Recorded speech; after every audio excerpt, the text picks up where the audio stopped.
good morning to you, Kelly, and happy Tuesday. We've got widespread rain expected throughout today, and we're still dealing with those dense fog conditions as well. But winds are going to be turning breezier, which could help get some of that fog out. But temperatures actually a bit warmer this morning. We're starting off in the low to mid 40s along the valley this morning, and you can see along the Sierra, we've got temperatures in the low 40s too. We were starting off in the mid 20s yesterday morning, and a lot of that's due to the clouds and the rain that's moving in this morning.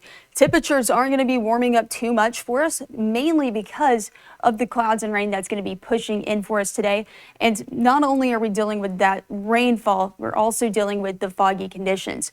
Now, I do think that this weather pattern shift that's happening for us today is going to help prevent this fog from developing as we get into the later forecast. But we have the dense fog conditions, so you definitely want to use that extra caution.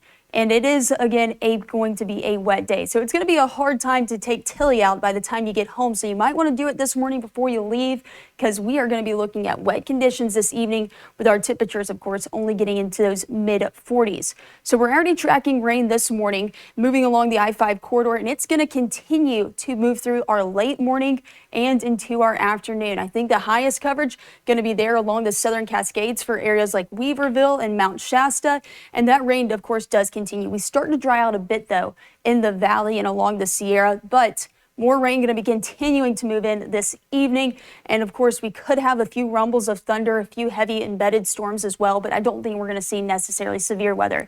But going into tonight, more widespread rain expected. That's good news for anybody who likes the sound of rain as they go to sleep. Not expecting any flooding concerns either for our area, but tomorrow morning, a lot of this clears out just in time for our morning commute. I think we'll still deal with some foggy conditions there in the valley, but more rain is looking to move in tomorrow evening for, of course, the more northern portions, and that rain going to continue to extend inland. So we have a lot of rain expected over the next few days, because this is not the end of our rain coverage. We've got more rain going into the end of this week and into the weekend. So again, if you haven't had that umbrella out in a while, go ahead and dust it off, because you'll definitely need it today. Temperatures in Chico in the upper 40s, but we're going to be getting into the mid 50s for the rest this week. Is this rain and, of course, cloud cover going to keep us warmer? Same story for Redding, as we're going to continue to see the showers as well.